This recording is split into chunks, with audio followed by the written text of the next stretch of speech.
म्हणजे शाळा ही विद्यार्थ्यांच्या जीवनातलं दुसरं घर असतं.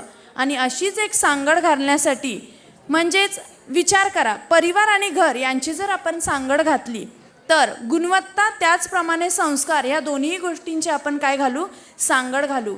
आणि असेच सादरीकरणासाठी आपली मुलं येणार आहेत की जे परिवार म्हणजे काय आपल्याला सांगणार आहे.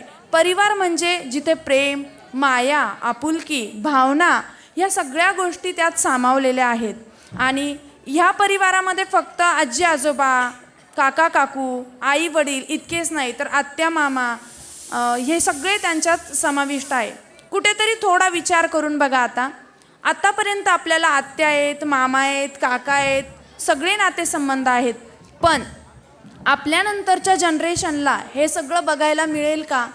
त्यांना मामा म्हणजे काय समजेल का? काका म्हणजे काय कळेल का? तर याचा थोडा कुठेतरी विचार करायला हवा. आणि आता हाच परफॉर्मन्स घेऊन आहेत आपल्या स्कूलचे विद्यार्थी. वेलकम.